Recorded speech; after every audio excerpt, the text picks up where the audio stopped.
પ્રથમ તો જે આ વિચાર આવ્યો એ ખરેખર નિંદનીય અને દુઃખદાયક છે. કારણ કે જેવી રીતે તમે વાત કરી, ઉમિયાધામ કડવા પટેલનું એક પ્રતિ આસ્થાનું કેન્દ્ર, એના કુલદેવી, એનું જે કંઈ ગણો એ સંગઠનનું કેન્દ્ર છે કે ત્યાંથી મતલબમાં ઉમિયા માતા ધામ છે, ત્યાંથી આખા કડવા પટેલનું આખું એક આસ્થાનું કેન્દ્ર ગણો, શક્તિનું કેન્દ્ર ગણો, સંગઠનનું કેન્દ્ર ગણો, વિકાસનું કેન્દ્ર ગણો, જે કંઈ કહે છે તે છે. ઉમિયાધામને હિસાબે લેવા પટેલને પણ એમ થયું કે આપણે મને એક એકતાનું કેન્દ્ર હોવું જોઈએ અને એક આસ્થાનું કેન્દ્ર. અને આ સપનું હતું સ્વર્ગસ્થ કેશુભાઈ પટેલ, શિવલાલભાઈ વેકરિયા, વિઠ્ઠલ રાદડિયા, વલ્લભભાઈ કથિરિયા, પછી ચંદ્રેશભાઈ પટેલ, સૌરાષ્ટ્રના દરેક જિલ્લાઓના લેવા પટેલના આગેવાનોનું એક સપન હતું. ખોડલધામ કે આપણું એક આસ્થાનું કેન્દ્ર હોવું જોઈએ, સંગઠનનું કેન્દ્ર હોવું જોઈએ અને એનીથી સમાજનું સંગઠન સચવાય. જેવી રીતે વીરપુર જલારામ બાપાનું કેન્દ્ર છે. જલારામ બાપા એક આપણે માનીએ ખૂબ મહાન સંત થઈ ગયા. લુહાણા સમાજનો એક આસ્થાનું કેન્દ્ર, અને આજે દરેક સમાજનો વ્યક્તિ જલારામ મંદિરે જાય છે, કારણ લુહાણા સમાજનું એક સંગઠનનું કેન્દ્ર બની ગયું. એવી રીતે આ કેશુભાઈના સપનાના આધારે નરેશભાઈ પટેલને જવાબદારી સોંપવામાં આવી. નરેશભાઈ પટેલ અને એમની ટીમે વિઠ્ઠલભાઈ આ એક ખોડલધામની રચના કરવામાં આવી અને ખોડલધામની જગ્યા લઈ અને ખોડલધામની સ્થાપના કરી. ખૂબ અભિનંદનને પાત્ર છે, જેથી સમાજને ખૂબ લાભ થયો. એકતાનો લાભ થયો, સંગઠનનો લાભ થયો, એનીથી ખેડૂતોનો લાભ થયો. ગામડાની અંદર કંઈ મતલબમાં કંઈ પણ નાના મોટા પ્રોબ્લેમો હોય તો ખોડલધામ તે હિસાબે એના પ્રોબ્લેમ સોલ્વ થાય. અને ખોડલધામના ટ્રસ્ટીઓ ખૂબ આખા સૌરાષ્ટ્ર અને ગુજરાતની અંદર એને કામ કર્યું અને ખૂબ હું તો માનું છું વંદનીય છે અને એ ખૂબ સારામાં સારું કામ કરે છે. ત્યારે સુરતના જે ઉદ્યોગપતિઓએ જે મતલબમાં ખૂબ કક્ષાની લાગવગ ધરાવે છે, PM, CM, હોમ મિનિસ્ટરથી ખંડીને ખૂબ ઊંચી લાગવગ ધરાવનારા તત્વો, આગેવાનો, ખૂબ પૈસા કમાણ અભિનંદનને પાત્ર છે. હું તો કહું છું હજી વધારે પૈસા કમાયા લોકો ખૂબ આગળ વધે, પરંતુ સમાજને જે એકતો તોડવાનો પ્રયત્ન કરે એ નિંદનીય છે, એ ઘાતક રૂપ છે. સમાજની એકતા તોડવી એ ખરેખર ઘાતક રૂપ છે સમાજને માટે. બીજું, ખોડલધામની જરૂરિયાત શું પડી? તમારે જરૂરિયાત હોય તો અહીંયા ખોડલધામ જે છે, જે આપણું આસ્થાનું કેન્દ્ર જે કાગવડ ખાતે, એની નીચે મતલબ બીજું મંદિર બની શકે, પરંતુ જે બીજું બચવાની કોશિશ કરે, 1000 કરોડ રૂપિયા ભેગા કરી અને મોટા પૈસાવાળો ભેગા થઈને આ એક ઉચ્ચ કક્ષાની લાગવગ કોઈના હાથા બની અને આપણે સમાજની એકતા તોડવી ન જોઈએ એવું મારું માનવું છે.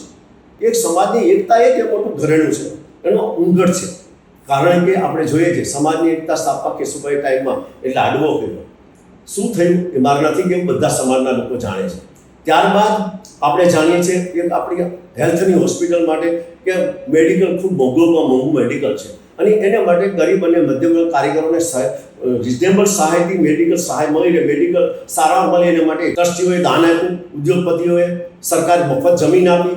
એમનીથી કેટલો લાભ થાય છે એ સમાજના દરેક લોકો જાણે. સમાજની તો મારે કહેવું નથી, કારણ કે હું ઘણું એ બાબતમાં જાણું છું. કારણ કે સમાજના ટ્રસ્ટીઓએ પૈસા ખૂબ આપ્યા પણ એનું મેનેજમેન્ટ નથી. એક જ વ્યક્તિનો ભરોસે ચાલે એ પણ ખોટું છે અને એની અંદર મતલબ દરેક સમાજના જે મતલબ ટ્રસ્ટીઓ છે એનું મોનિટરિંગ કરવું જોઈએ. ખરેખર ગરીબ અને મધ્યવર્ગને સેવા મળે છે કે કેમ, એની સેવાનો લાભ લે છે કે કેમ નથી લેતા, તો એની કંઈક ક્ષતિ હોય એ નિવારણ કરવું જોઈએ. એ સમાજના આગેવાનીની જવાબદારી છે. હું તો એમાં ટ્રસ્ટી નથી, હું તો ક્યારેય ગયો નથી. એવી જ રીતે એક હીરા બુર્સ બન્યું કે ડાયમંડના વિકાસ માટે હીરા બુર્સ બને.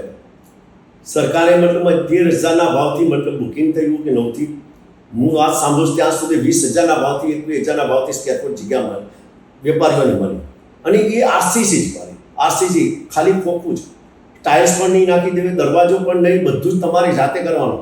ફ્રેમવર્ક ખાલી આવ્યું અને ફ્રેમ વર્કના લગભગ 20,000 21,000 રૂપિયાના ભાવથી. તો આ પૈસા હજારો કરોડ રૂપિયા બ્લોક થઈ ગયા અને સરકારે ત્યાં ઓફિસ નહોતી જતી, ઓફિસો કોઈ ખોલવા તૈયાર નહોતું, તો સરકારને ત્યાં દંડાથી મતલબ ઓફિસો ચાલુ કરાવવી પડી.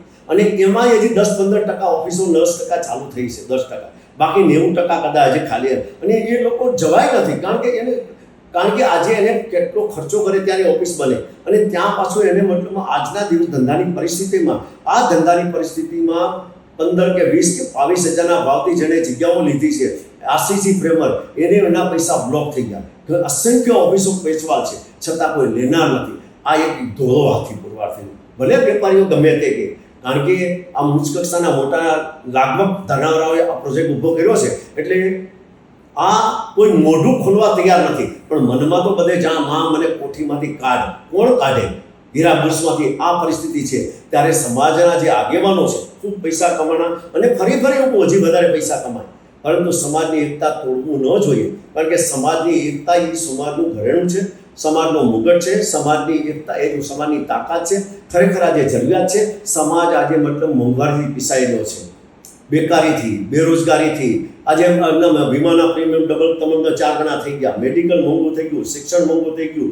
8 ને 10 મધ્યમ અને ગરીબોના કારીગરના છોકરીઓ ભણી શકતા નથી, એ ડ્રોપ લઈ લે છે. સૌથી વધારે ડ્રોપનો રેશિયો આજે સુરતની અંદર છે, કારણ કે કારીગરના દીકરીઓની ફી ભરી શકતા નથી. વિધવા બહેનોને ફીની કોઈ સહાય કરતા નથી. સરકાર માત્ર મતલબમાં જાહેરાતો કરે, પરંતુ એની કોઈ સહાય મળતી નથી. ન કરવાને કારણે આજે દરેકને તમે જુઓ, મોટરસાઇકલના પેટ્રોલ ડીઝલ મોંઘું અને આ મોંઘવારી તેમજ હેલ્મેટ, આજે પ્રજા લૂંટાય છે. ત્યારે સમાજના આગેવાનો કોઈ ચૂપ બોલતા નથી. ઉચ્ચ કક્ષાની લાગવગ ધરાવે છે, ગાંધીનગર અને દિલ્હી સુધી, પણ સમાજને હેલ્મેટને બાને કરોડો રૂપિયા લૂંટાય, વીમામાં લૂંટાય, અન્ય બાબતમાં ટેક્સમાં લૂંટાય, પરંતુ કોઈ સમાજનો આગેવાન સમાજની બાબતમાં ગરીબ અને મધ્યમ વર્ગની રજૂઆત કરતો નથી. એથી અત્યંત દુઃખ છે.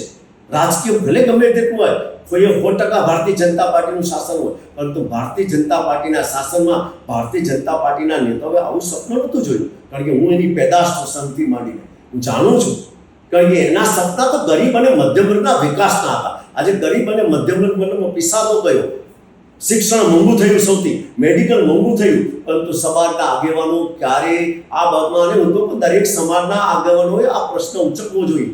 ચેમ્બર્સ ઓફ કોમર્સ હોય કે અન્ય સમાજ સંગઠન, વેપારી સંગઠન હોય, પણ ગરીબ અને મધ્યમ વર્ગના સમાજના પ્રશ્નો ઉચકવા જોઈએ. અને ઉચકે તો જ એ ખરેખર સાચી રાષ્ટ્રની સમાજની સેવા કરી શકાય, એવું ગણી શકાય. માત્ર સરકારના મતલબમાં સારા કાર્યક્રમ સત્કાર કરવાથી એ સરકારની, એ પ્રજાની સેવા નથી. પ્રજાની સેવા તો પ્રજા લૂંટાતી હોય એને રોકવાની છે. પ્રજાની મતલબમાં પ્રજાની સુખે સુખી, પ્રજાને દુઃખે દુઃખી, ત્યારે સમાજનો આગેવાન સાચો આગેવાન ગણી શકાય.